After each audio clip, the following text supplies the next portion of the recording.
Welcome to எஸ்ஓமிஸ் channel. இன்றைக்கி நம்ம என்ன பார்க்க போகிறோன்னா மரவள்ளிக்கிழங்கு இனிப்பு தோசை தான் பார்க்க போகிறோங்க. ரொம்ப ஹெல்த்தியான டிஷ் இது.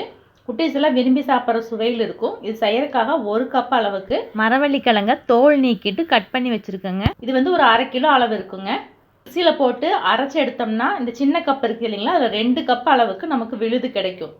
அந்த 2 கப்பு விழுதுக்கு 1/2 கப் அளவுக்கு வெள்ளை ரவை எடுத்திருக்கேங்க. 3 ஏலக்காய் எடுத்திருக்கேன். 1/2 கப் அளவுக்கு அரிசி மாவு எடுத்துருக்கிறேன்.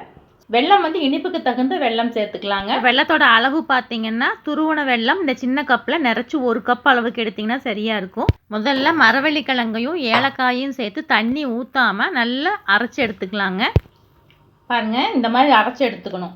நம்ம வந்து கட் பண்ணி சேர்த்துருக்குறோங்க. சில ஜாரில் அரைப்படாதுங்க, அப்போ நீங்கள் துருவி சேர்த்துக்கலாம்.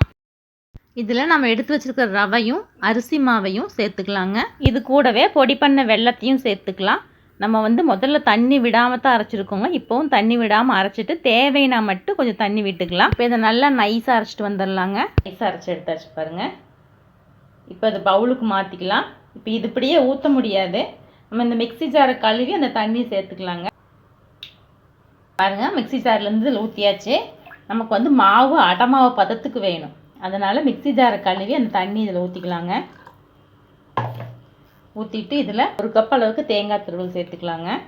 இப்போ இதை நல்லா கலந்து விட்டுக்கலாம். பாருங்கள், கலந்தாச்சு.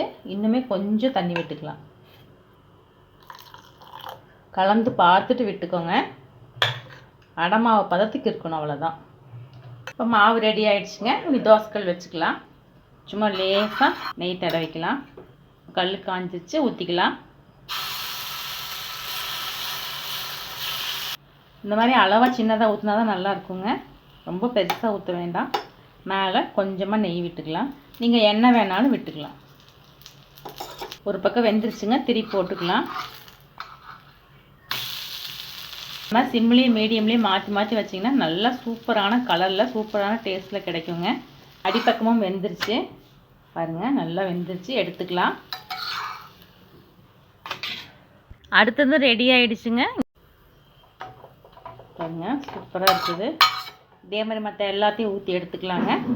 இப்போ நீங்கள் குட்டீஸுக்கு கொடுக்கும்போது மேலே 1 ஸ்பூன் தேன் விட்டு கொடுத்து பாருங்கள். விரும்பி சாப்பிடுவாங்க. கண்டிப்பாக எல்லாத்துக்கும் பிடிக்கும். உங்களுக்கு பிடிச்சிருந்தா எங்கள் சேனலை லைக் பண்ணுங்கள், ஷேர் பண்ணுங்கள், சப்ஸ்கிரைப் பண்ணுங்கள். நன்றி, வணக்கம்.